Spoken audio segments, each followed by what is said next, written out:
let's just say 2024 was crazy. Crazy year. So much crazy stuff. year. Rivers and seas boiling. 40 years of darkness, earthquakes, volcanoes. The dead rising from the grave. Human sacrifice, dogs and cats living together, mass hysteria.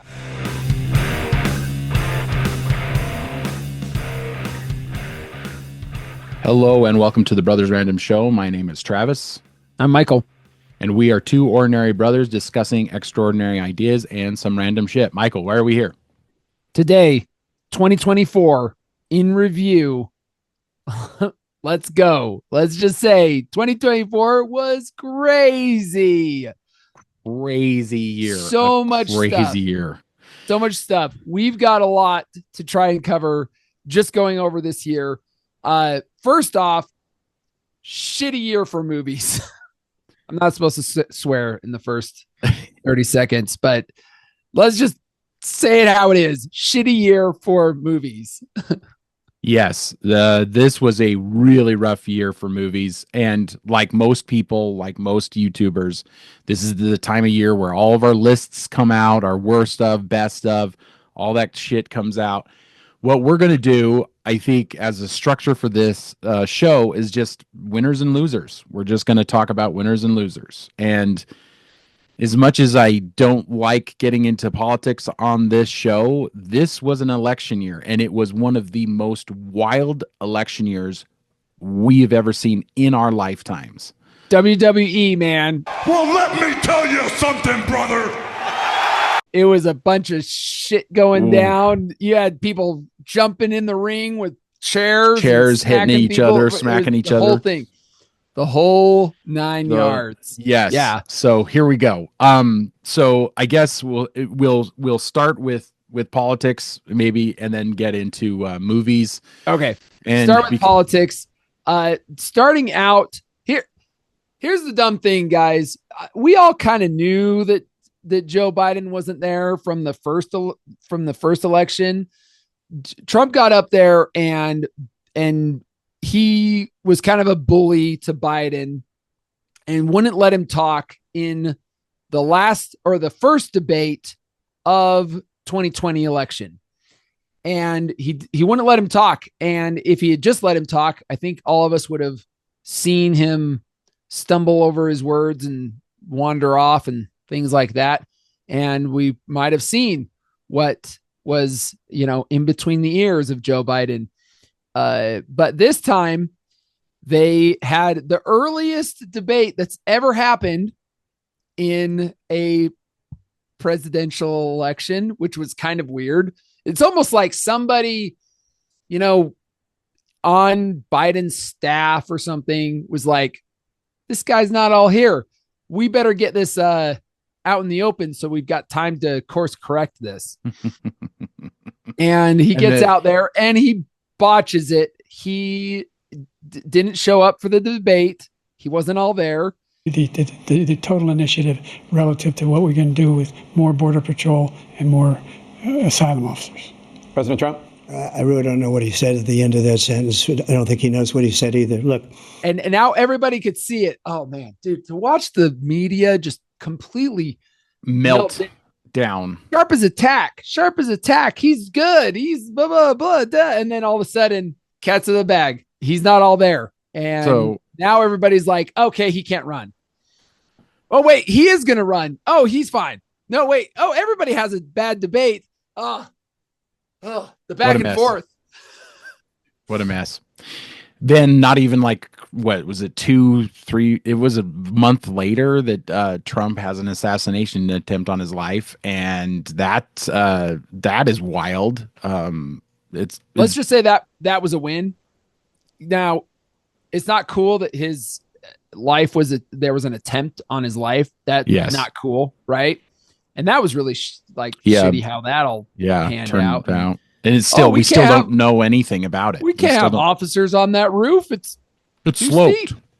But that was a win. So Biden. It was a win because of the picture that it produced. Fight. And that whole thing. And then Elon Musk gets on there. He's like, I support this guy.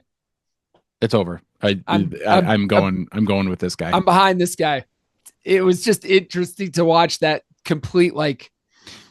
Well, so also, I mean, not to like jump all over the place, but like earlier in the year, we had somebody found coke in the White House. And everybody was, so one side was saying, I think we know whose coke that is. And the other side was saying, we don't know whose coke that is. And it's like, what is going on here? Remember, this is after the Hunter Biden laptop.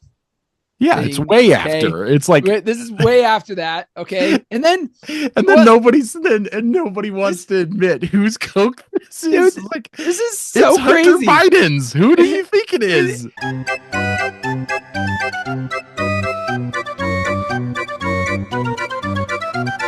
This is so crazy, and that's Hunter Biden is that crazy like family member that just keeps on giving.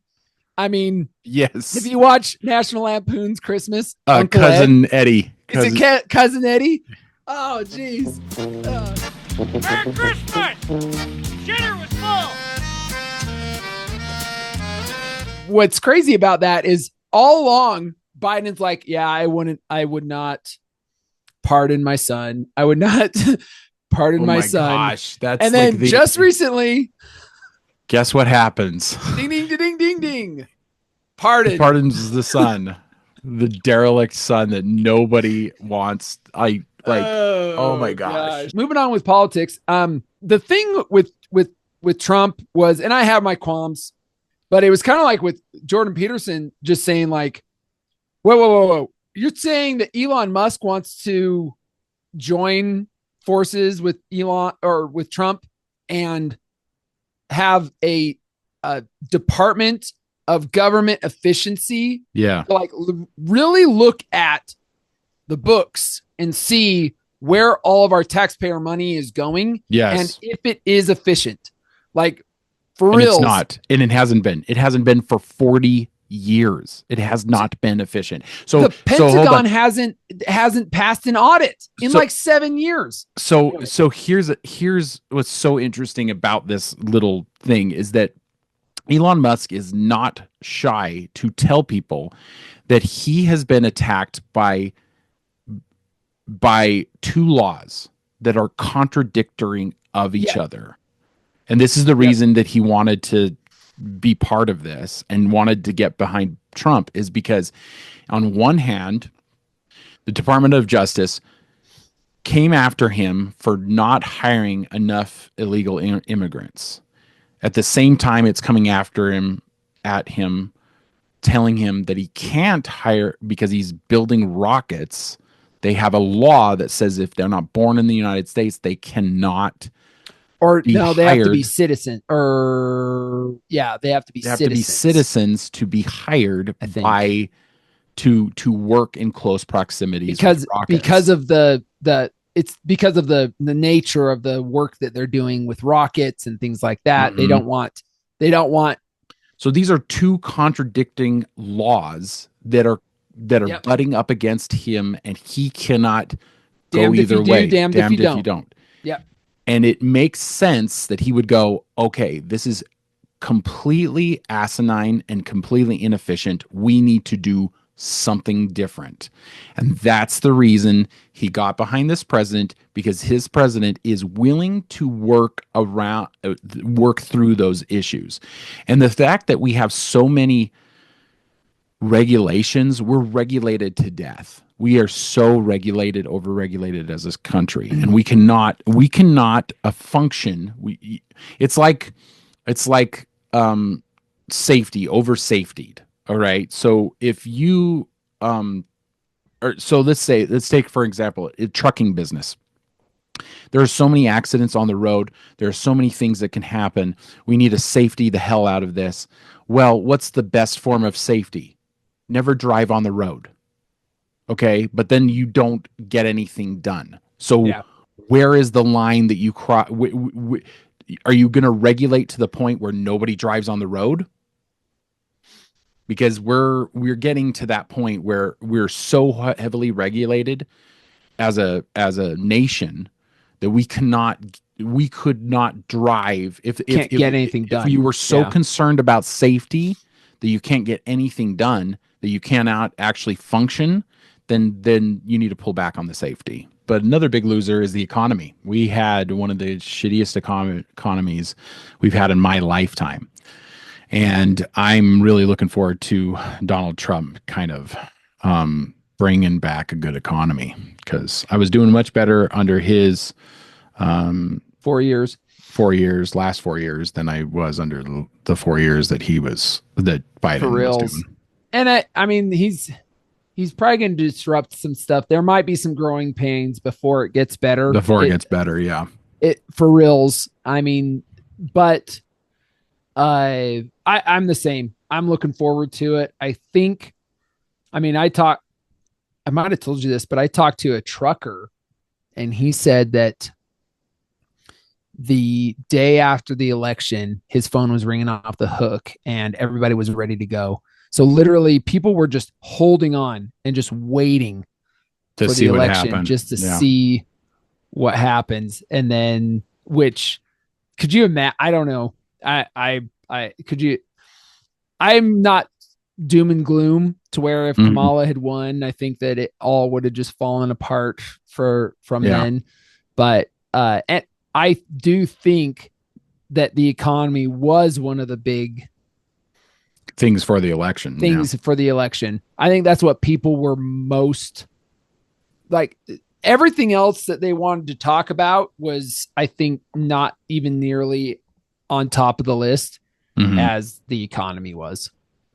I think that's, and the fact that Elon got behind Trump and the richest man in the world, Mhm. I think was a huge kind of like Yeah, wake up call for most people. They're like Push going, towards- holy crap, we towards need that. to do something different.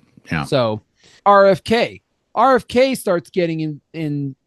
He comes and supports Trump because Trump reaches out to him.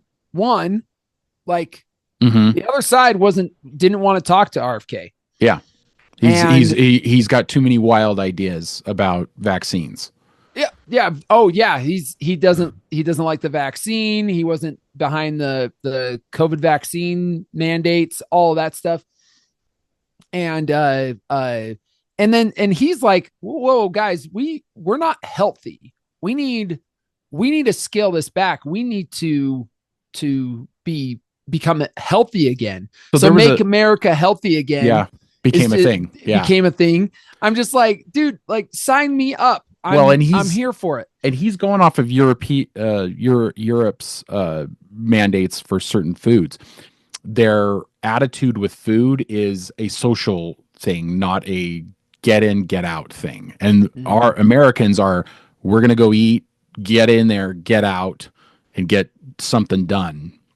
Europeans go to eat and they talk and they have several courses.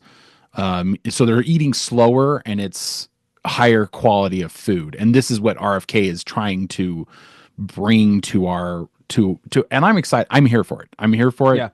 Yeah. Everybody's kind of excited for it. Well, he's just pointing out that some countries will outlaw certain dyes because they have been found to be poison. Mhm. But in the US, it's allowed. And he's like, why? Why would that be allowed? Just because you want more colorful Cheerios or whatever. Or whatever. You know, it's I mean, the high fructose corn syrup in like basically everything. If nothing else, this is great for the conversation. Yes. To be able to say, listen, guys, like this shouldn't be. And then for companies to look at it and say, all right, yeah, we don't need to put this in here. We don't need to put that poison, this poison, that. His big one was like right away. First thing, I think I saw somewhere he said that one of the first things they're going to do is eliminate fluoride in our water. And I'm just like, yes, please. Like that. Yeah. Why? Well, and he's got some wild ideas about why Americans have more autism. Why, you look at there's that picture, that comparison picture that was going around the internet for a while, whereas you got I think it's Jersey Shore, and it says 1953 and 2023, and everybody's fat in the 23 one, and everybody's skinny in the 53 one. And it's like something happened here. Tulsi Gabbard gets behind him. Yeah. Vivek Ramaswamy. Okay, I think we can. I was rooting for Vivek Ramaswamy. Yes, and I think what we can do there, I think we can chalk it up as the Republican Party as the winners and the Democratic Party as the losers in this scenario. But to take it into kind of like for most of the year, the leading up to the actual like debate, I think the debate had the turn. But for most of the year, we were not doing like the Republican Party was not doing well, because we had Speaker of the House. We had that whole debacle with changing out the speakers of the House, and it looked like nobody had a united front, and the RNC was not didn't have a lot of money as opposed to the DNC, who had tons of money. Kamala Harris blew through, get this, $1.5 billion blew through it. 1.2 or something. Yeah. So maybe it was closer to 1.5 $1 billion to try to get her elected. And that alone is a huge loss. Like she didn't just lose a little bit. She got smacked. To be fair to her, it was when because Biden, for most of the year, Biden was the guy. Yeah, was the guy. Yeah. Right. And so there's been a lot of criticism that Biden was selfish and he should have pulled out sooner, and so that Kamala would have had a better chance. Stuff like that. Now, the DNC, like, honestly, guys, that was horrible. They should have, and I'm not a huge fan of Cenk Uygur, the Young Turks. I do like some of the stuff that he says, and I like to listen to him because I do like to see the other side. But that is one thing he pointed out is that they should have had what's it called, an emergency DNC convention. So basically, choose. Now, the reason Kamala was picked, she was picked, is because Biden and Kamala had $200 million in the coffers for their campaign at that could time only be used by Kamala or Biden. But since Biden was like it was a money thing. It was a money thing. Money. Follow the money. It was all about the money. And that is why they ran her, because so many people had paychecks on the line. That money couldn't have been used if somebody else was running. That money was. Yeah, if they had gotten. I don't know the laws. I understand that the laws are that because it was given to that campaign. Yeah, Kamala they have to use it. Yep. So. Then they raised another $1 billion. I know. So to be honest though, if they had just eaten the $200 million and picked somebody, I mean, I've heard names. I don't know these people because I don't follow them, but like Shapiro's, like, I can't think of his first name. It's not Ben. Not Josh. Ben it's Josh. Josh Shapiro. Yes. But like, I've heard that there were other stronger people that probably could have actually had a fighting chance. Right. But she didn't, like the American people. So that's politics. I think we could probably move into the world of entertainment. Do you want to go there? Let's do it. Okay. So as far as television is concerned, I'd like to just say a few things about the Penguin show on HBO Max is so good. The world ain't set up for the honest man to succeed. That should be the American dream right there. You know, beautiful story with a happy ending. But that ain't the way the world works. America's a hustle.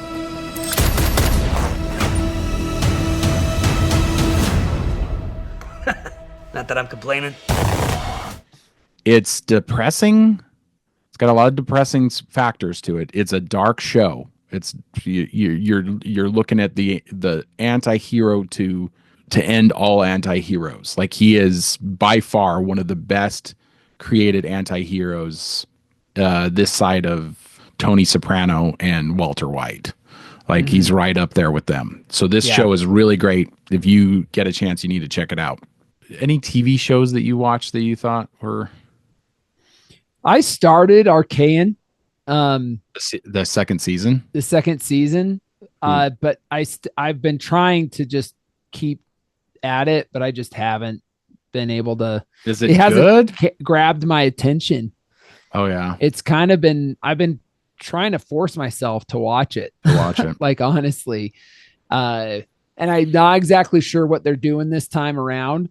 I remember the first season. I was like, I was like, oh, this is interesting. Let's go. Yeah. But for whatever reason, I'm not really, and it could be that they're not following super closely to Vi, and I haven't been able to put my finger on it, but it just reeks of mediocrity. I guess the loser in television has to be The Acolyte. Star Wars The Acolyte on Disney Plus was a flop. The power of one, the power of two, the power of many.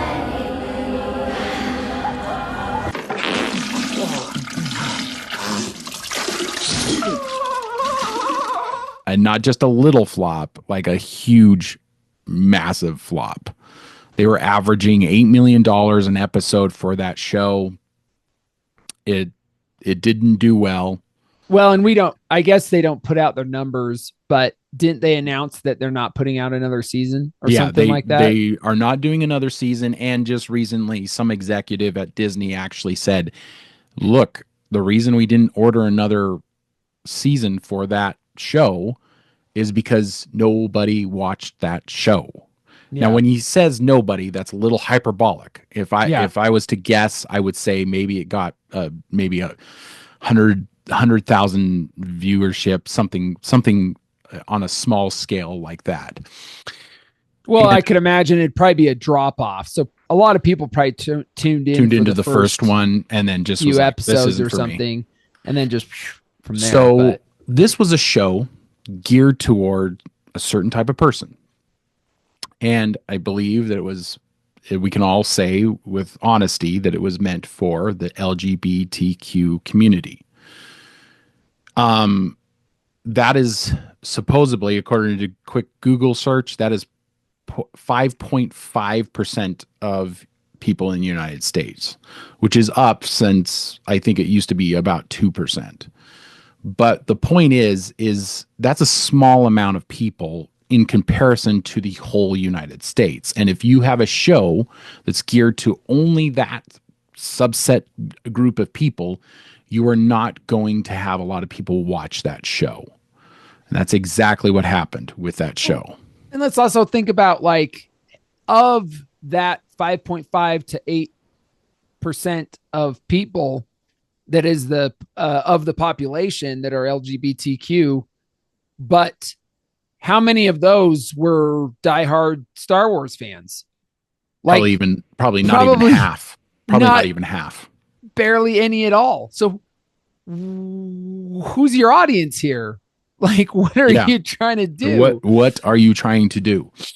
And a man I quite admire once said very publicly that changing Star Wars into a girl brand will be the biggest financial mistake in entertainment history. And because traditionally it's been a boy brand. Yes, traditionally it's been a boy brand. Barbie is a girl's brand traditionally. Mm-hmm. And because they were trying to force feed this down to people that don't have any desire or inclination, you can't force people to like something. You just can't. Mhm. And there's a subset of people. Now, I'm not saying girls don't like Star Wars. There is a small amount of people who are female or LGBTQ who like that subject matter, but it's very small. It's not big enough to warrant an $8 million for every single episode. It's asinine. It's stupid. It was a stupid way to do it. Can you say who said that?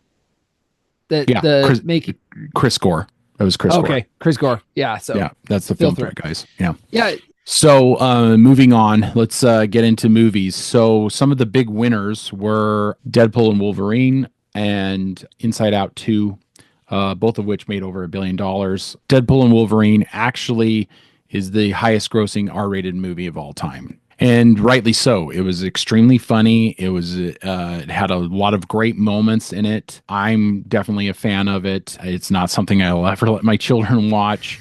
It did all the things. It stroked all the nerd muscles. I wouldn't say that it's the greatest movie of all time, but it was, or even probably the greatest movie that came out this year. But it is the big winner this year. So Inside Out 2 is the highest grossing animated film of all time. And Disney did, or Pixar, I should say, Disney Pixar are practically the same company at this point. But Pixar made a wise decision to take out it was a homosexual love interest. It retroactively put the main character as a gay person. They were definitely, we have it on good authority that they were definitely planning on doing that. And then Lightyear flopped and Strange World flopped, and they went, you know what, we're taking this out. And what's crazy about this is that the character had previous shorts and storylines that proved that she had a crush on a boy, that she was going to in the first film. Inside Out. Yep. Yeah. So I don't know why they decided to we know why they decided to do it is because they're trying to show their virtue, right? You know, when you say, hey, this character's gay and we're going to put it in a movie, it automatically gets you virtue points. But the problem is that this character wasn't in previous incarnations, and then they decided to. Mm-hmm.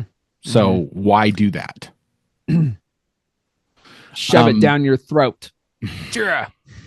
Yeah, take this. You must do this.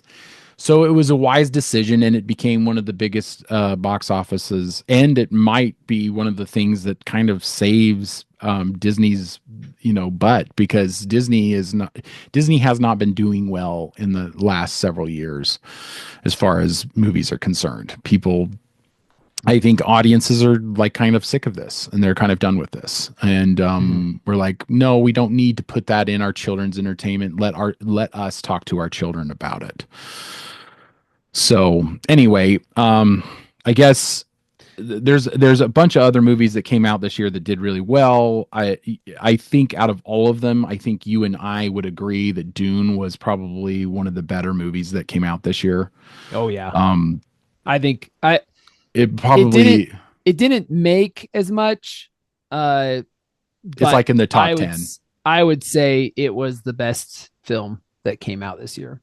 Yeah, it was probably my favorite film that came out this year. I mean, I enjoyed lots of films. I also enjoyed Inside Out 2 and Deadpool, but I enjoyed The Beekeeper that came out this year, at the beginning of this year. I even enjoyed some of the flops that have come out this year. I guess we can get into the losers as far as movies are concerned. Losers, yeah. One of the biggest losers is Furiosa. It was a Mad Max story without Mad Max. And I'd like to take time here to talk about prequels. Hollywood is obsessed with prequels. And one of the most inherent problems with prequels is that you already know how the story ends. Okay.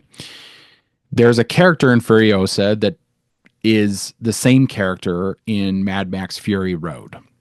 And her name is Furiosa. And when you make a story about a character that you know is in peril, but you already know the outcome because she lives, she's not, that's a bad way to make a movie.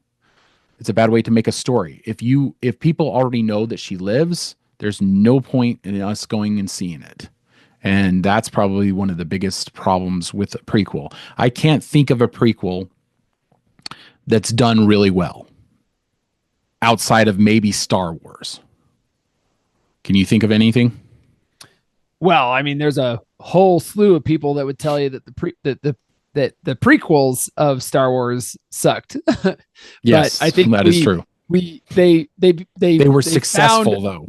They found a special place in our heart once the sequels came out and made it all worse. So, I don't know. I don't have a problem with prequels. I think you should settle into that fact that people are going to know that this person lives because they're in the next film, right? So you know that, but I sometimes enjoy, so I actually kind of liked how, because it tells the story how she lost her arm. Yes, right? I mean, I liked that, right? It's not, just like the background story on this. Right? Here's the background story. I'm not shitting on the movie because I did enjoy the movie.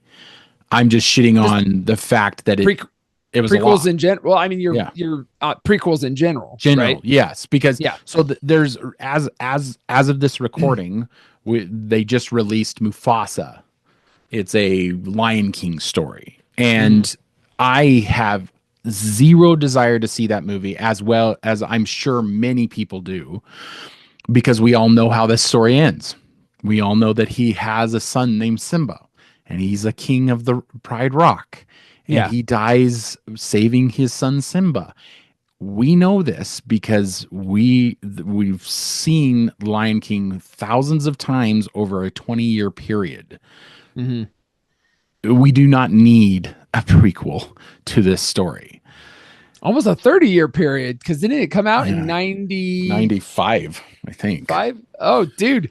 Jeez. That's almost 30 years. Almost 30 years. So, but the whole problem with prequels and and I don't know, I'm not sure if I can think of outside of the Star Wars movies a prequel that actually has like a success. Like that could be considered. I guess Batman Begins is kind of a prequel, maybe. But not how really. would it be? No, not really. Well, it's telling the origin stories of Batman. Yeah, but I mean, but also Batman, they kind of all do their own thing. Yeah, it's not really so.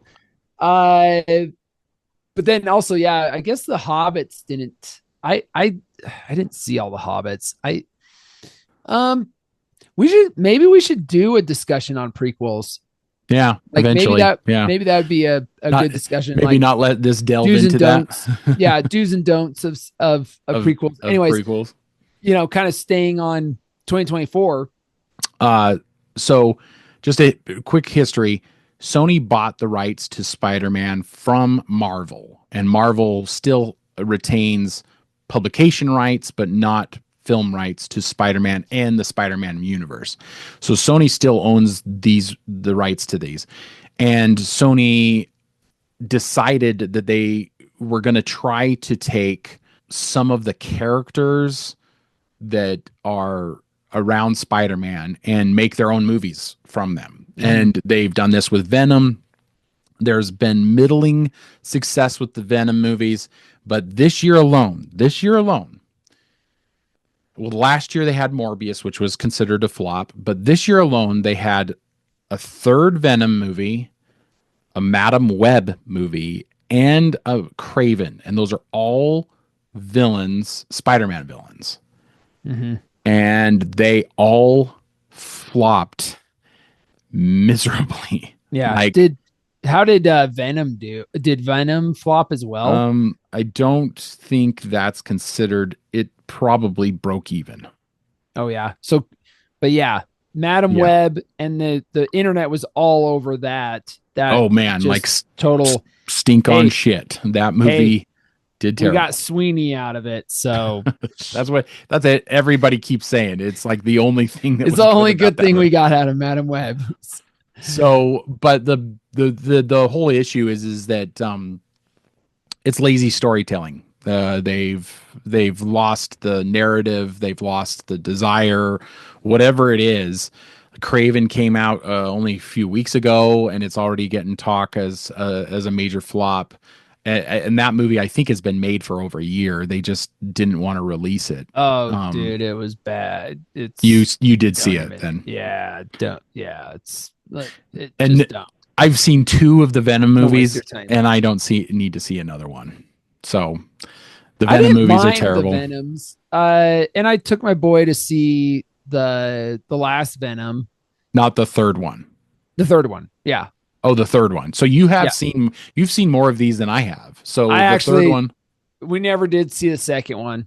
Oh, okay. Whatever, just Yeah. never got around. So I mean, but my boy wanted to see. He liked the first one, and so he wanted to see it. So we went and saw it. So there was probably some holes, and like we didn't probably quite know what was going on. I think there was a few characters that we were like, who's this guy? I don't know, but But it was okay. Like it. Well, That's see, but about that's- all I got for it is okay. yeah. Yeah, okay. That's Yeah, I mean and- for both of them. And then Craven was terrible though. Yeah. It was terrible. Legit so, terrible. Uh So that's- big losers. That's some big losers. That's big some losers. And it's kind of sad because there's probably a whole world of really cool stuff that they could have done with all of these, Mhm. but they just missed the mark. But And see, it's just- this might be the same issue with Furiosa. You are making side characters your main characters when people really want to see Spider-Man.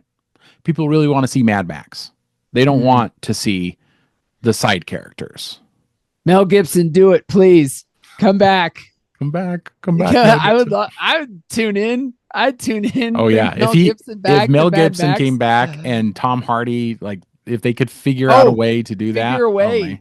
oh, my. Oh, Tom Hardy and like and, as his son or Mel something like Gibson. that. Oh, let's do it. That'd be so good.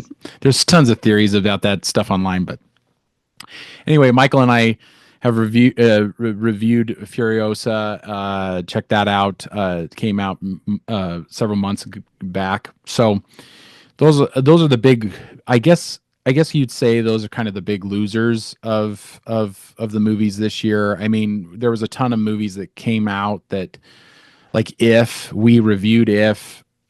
It was a cute movie. It was a wholesome movie. It was just not a very good movie. And It just kind of fell apart. Yeah, it didn't do well. my Yeah. children loved it, and it's sentimental and it's very sweet, but it wasn't a good movie. So one of the hugest losers this year, Michael, and I'm sure you'll agree with me on this, is Gladiator 2 will go down as the biggest disappointment of the century.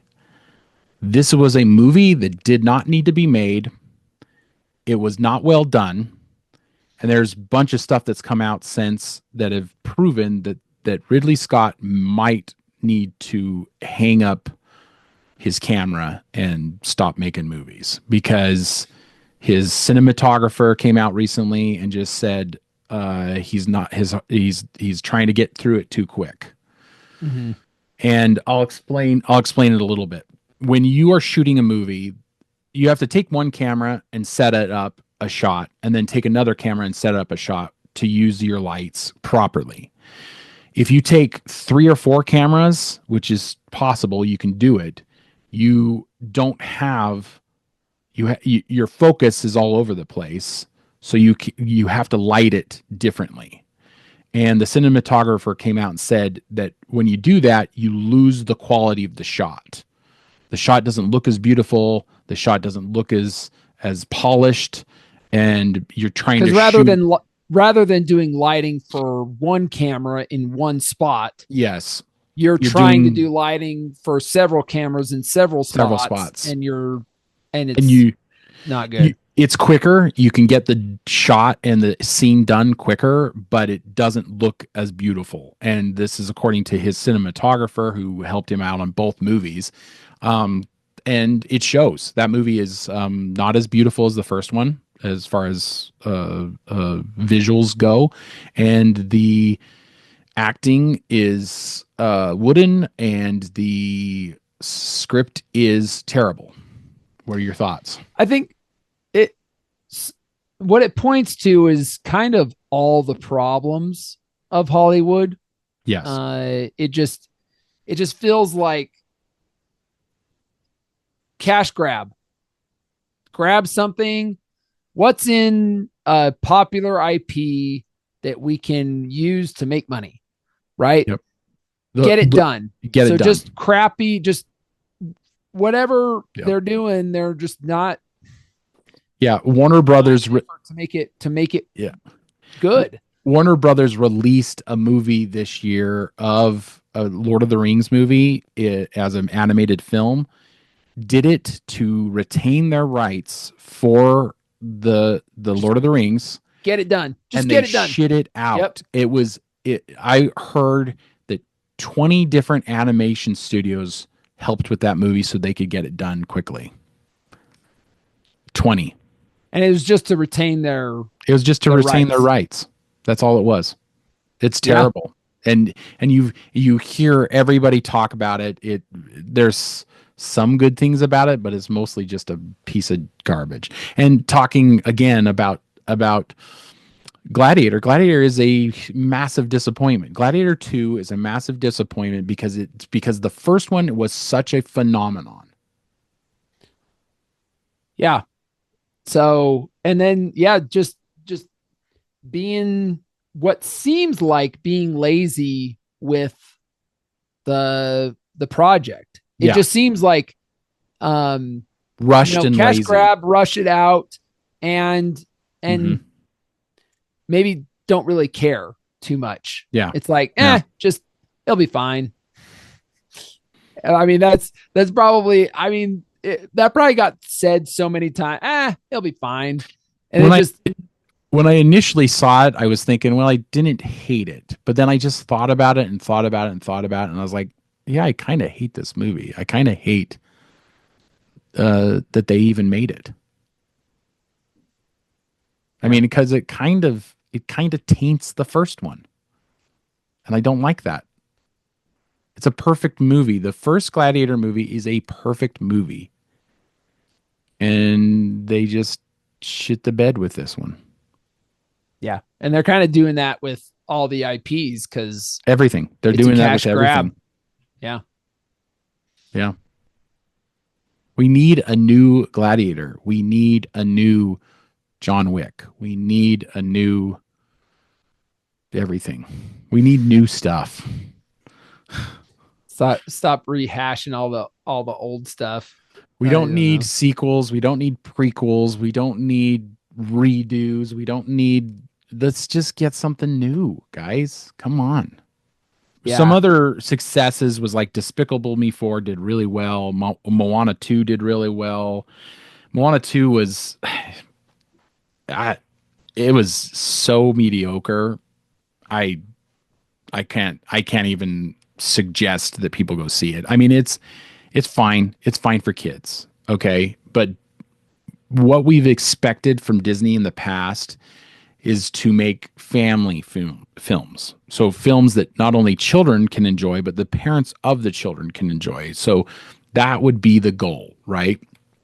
Moana 2, it was really rushed to put together. They didn't have a movie. Disney didn't have a movie to release around Thanksgiving. They decided that what they had was a TV show, that it was meant to be a TV show for Disney Plus. Yeah, that's right. It was gonna be a series. Yes, it was going to be a series, and they just decided really quickly, like at the beginning of the year, We got to throw it all together and make an actual movie out of it. It's okay. It's not great. And that's what it comes across as. It comes across as a movie that was thrown together. Even my kids, at one point, my preteen kind of looked at me and goes, "Dad, what was the point of that one girl?" And I was like, "I don't know. She did almost nothing in that movie." And they have a whole introduce the character, and like straight up, they introduce the character and then gone. Don't hear from again. You're like, wait, what was that? And she had a song and everything. And my daughter's like, what was the point to that character? I was like, I have no idea. Don't know. So doesn't matter. Nothing to see here. That's what it feels like. And then I want to go see Sonic. My boy loves Sonic. Yeah. So I just saw it. It's great. It's fine. It's completely, popcorn fare. You're not going to get anything strong from it.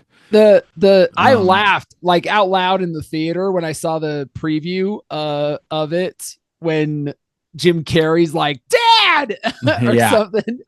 I'm just there's some pretty funny moments because it's him playing his grandfather. His grandfather. Yeah, it's grandfather. And Pappy. He called him Pappy. Pappy. Yeah. Yeah. Okay.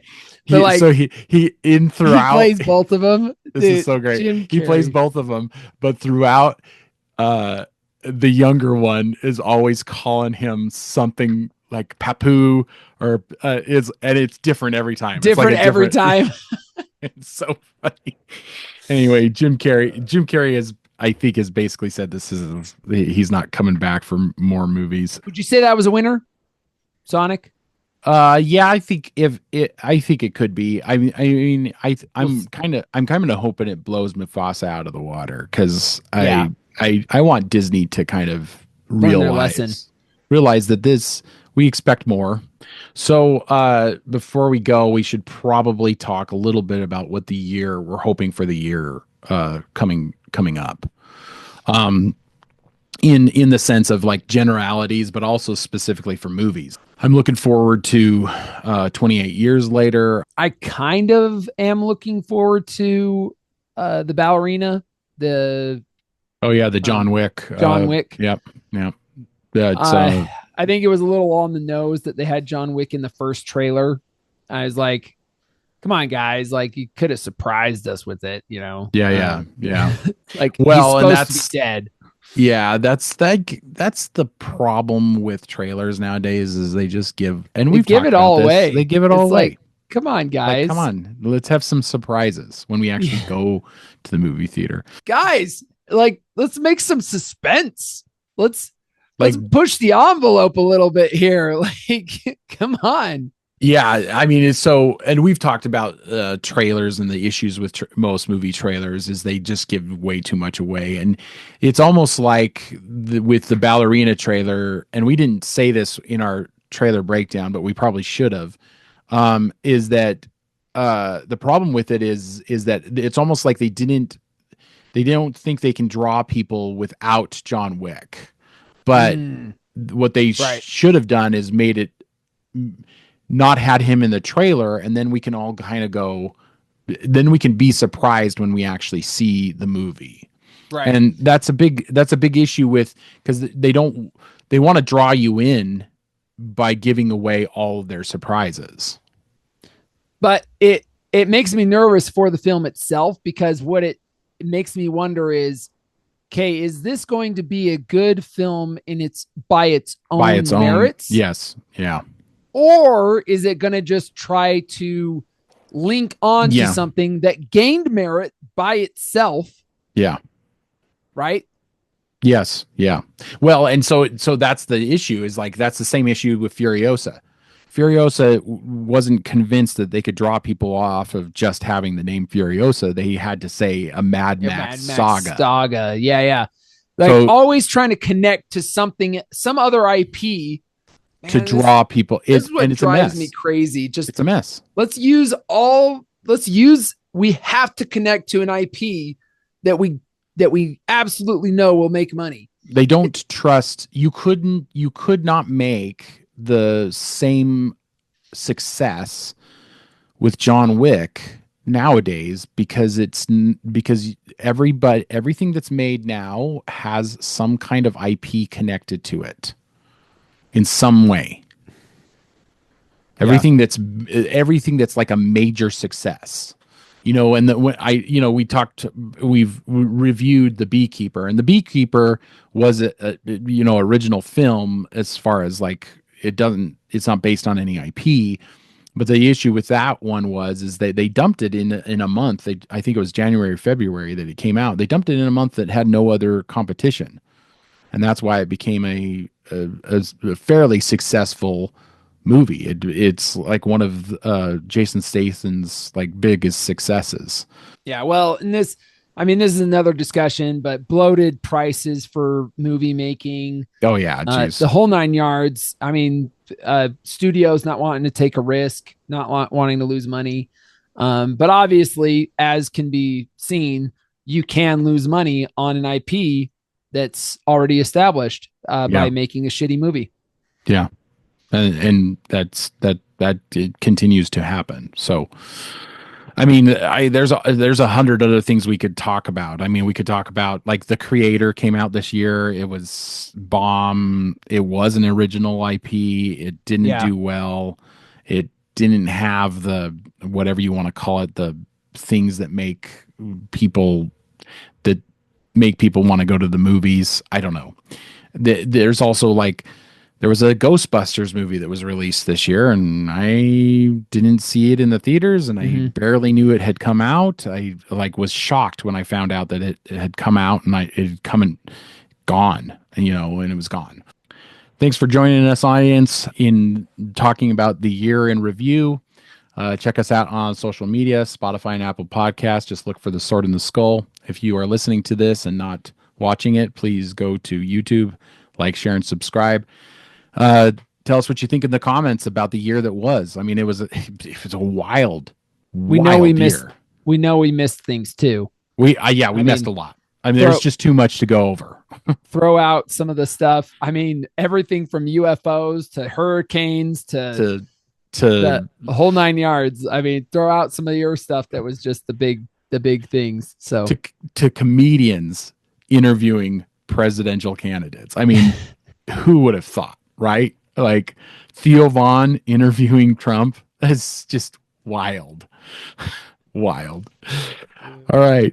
Well, in the meantime, keep reading, keep listening, keep watching, learn more. We'll see you, brother. See ya.